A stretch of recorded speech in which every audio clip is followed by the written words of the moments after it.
প্রিয় দর্শক আসসালামু আলাইকুম। আজ এর স্পেশাল একদমই করব না, সোজা লিস্টে চলে যাব। দেখাবো এই যুদ্ধে ভারত কি কি অস্ত্র হারিয়েছে, পাকিস্তানেরই বা লস কি। So let's jump into the main part of this video.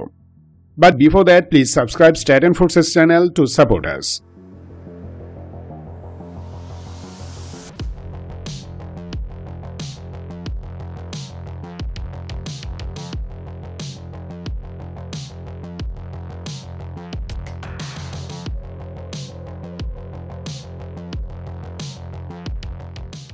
সাত মে রাতে যুদ্ধ শুরুর পর থেকে 11 মে ভোররাত পর্যন্ত অ্যাক্টিভ কমব্যাট চলে। এই সময়ের মাঝে ইন্ডিয়ান আর্ম ফোর্সেসের সিগনিফিক্যান্ট কিছু সমরাস্ত্র ধ্বংস করেছে পাকিস্তান, যা সারা বিশ্বে আলোড়ন তুলেছে। অনেক লেটেস্ট জেনারেশন অত্যাধুনিক সমরাস্ত্র এই লিস্টে আছে। চলুন দেখি কোন কোন ওয়েপন সিস্টেমের কতগুলো হারিয়েছে ইন্ডিয়া। ইন্ডিয়ার লসের তালিকায় প্রথমে আছে ফ্রেঞ্চ ডাসল্ট রাফেল। 7 মে রাতে পাকিস্তান এয়ারফোর্স তাদের জেট-এন-সি দিয়ে ইন্ডিয়ান এয়ারফোর্সের 3টি রাফেল ভূপাতিত করে। এ কাজে পাকিস্তানিরা Chinese made PL-15E BVR missile use করেছে। প্রথমে পাকিস্তানের দাবি নিয়ে সন্দেহ থাকলেও পরে তা প্রমাণিত হয়। দ্বিতীয় যে সিরিয়াস ওয়েপন সিস্টেম ইন্ডিয়া হারিয়েছে তা হল সর্বাধুনিক S-400 very long range air defence system. বর্তমান দুনিয়ার সকল ultra hitech and sophisticated surface to air মিসাইলের মাঝে রাশিয়ান S-400 ও আমেরিকান থার্ড সেরা। ইন্ডিয়ার উদামপুর এয়ারবেজে মোতায়েন এক ব্যাটারি S-400 ধ্বংস করে পাকিস্তান। এজন্য সম্ভবত ফাতে-2 গাইডেড MLRS অথবা রাদ-1 air launch cruise missile use করা হয়।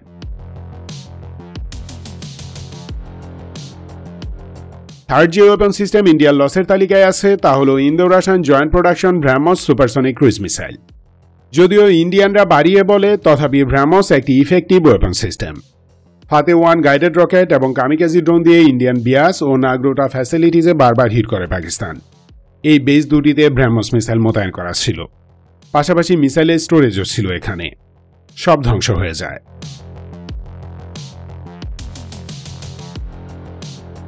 সিরিয়াসনেসের হিসেবে লিস্টে এরপরে আছে Russian Su-30 MKI। Pakistani jet-N-C PL-15E দিয়ে একটি Su-30 শুটডাউন করেছে।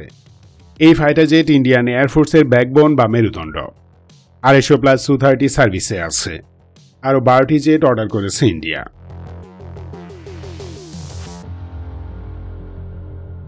তালিকায় পঞ্চম ক্যান্ডিডেট হল MiG-29। সদ্য আপগ্রেড করা এই MiG-29 গুলো নাইট অ্যাটাকে সক্ষম।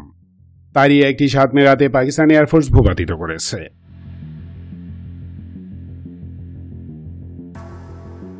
লিস্টে এরপরে আছে Israeli heron mark 2 combat UAV। খোদ মার্কিন নেভিও তা ইউজ করে। এই ড্রোনে ইলেকট্রনিক কাউন্টার মেজার্স থাকা সত্ত্বেও পাকিস্তান তা ভূপাতিত করতে সক্ষম হয়।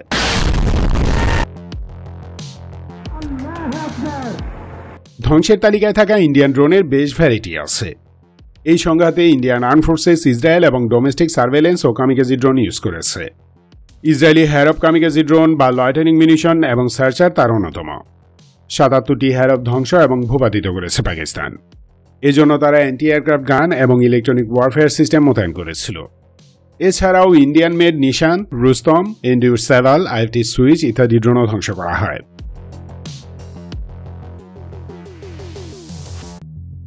ইন্ডিয়ার লসের তালিকায় সেনাবাহিনীর গ্রাউন্ড ইকুইপমেন্ট ও সমরাস্ত্র আছে। বেশ কয়েকটি আর্মি পোস্টে নির্বিচার শেলিং করে পাকিস্তান। পাশাপাশি গাইডেড মিসাইল ও ড্রোন হামলা চালায়। উত্তরে বারামুল্লা থেকে সর্বদক্ষিণে কুচ পর্যন্ত পুরো সীমান্ত জুড়ে আঘাত হানে পাকিস্তান। এতে করে ইন্ডিয়ান আর্মির কয়েকটি ফিল্ড আর্টিলারি, ওয়েপন্স এবং আর্টিলারি গোলার ডিপো ধ্বংস হয়ে যায়।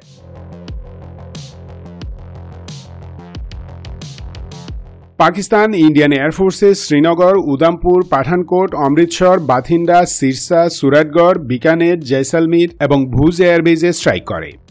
পাকিস্তানি স্ট্রাইকে উল্লিখিত এয়ারবেসগুলোর কম বেশি সিরিয়াস ক্ষতি হয়।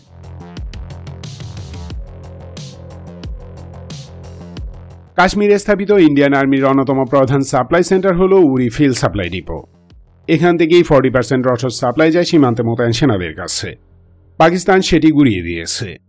পাশাপাশি উরি আর্মি ব্রিগেড হেডকোয়ার্টারেও স্ট্রাইক চালায় তারা।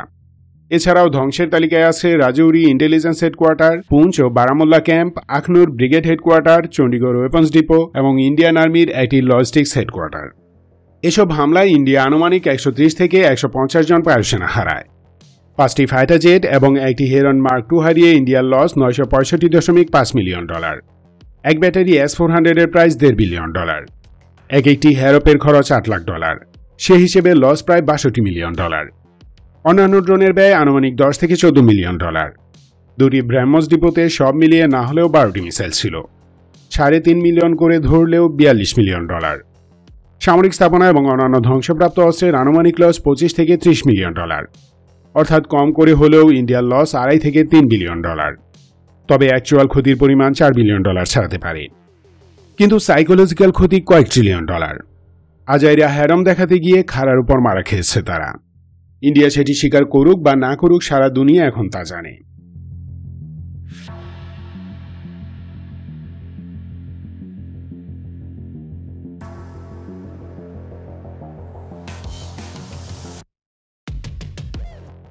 মে রাত 1:05 থেকে 1:29 পর্যন্ত পাকিস্তানের 9টি টার্গেটে ইন্ডিয়া স্ট্রাইক চালায়।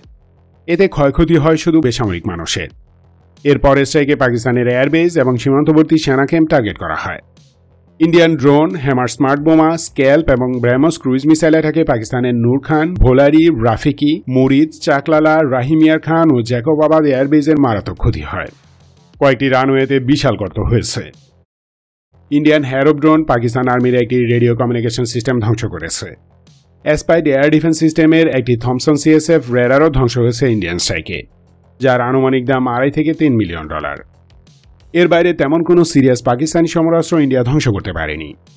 সীমান্তবর্তী সেনা ক্যাম্প, এয়ারবেসের রানওয়ে, মসজিদ, মাদ্রাসা, ব্রিজ, রাস্তা এবং বেসামরিক ঘরবাড়িতে হামলাই ছিল ডান্ডিয়ার মূল উদ্দেশ্য, এবং এগুলোরই ক্ষতি হয়েছে। শহীদ হয়েছেন প্রায় 100 বেসামরিক মানুষ।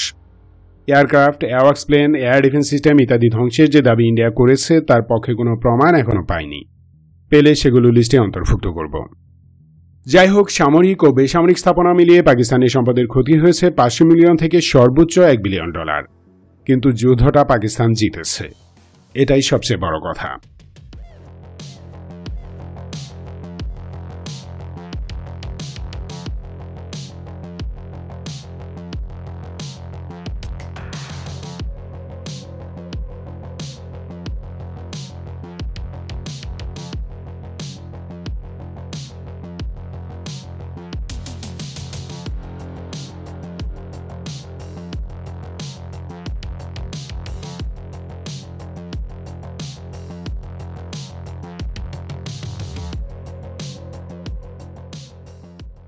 ধন্যবাদ ভিডিওটি শেষ পর্যন্ত দেখার জন্য। সতর্ক ও সুস্থ থাকুন, দেশকে ভালোবাসুন। বাংলাদেশ চিরজীবী হোক।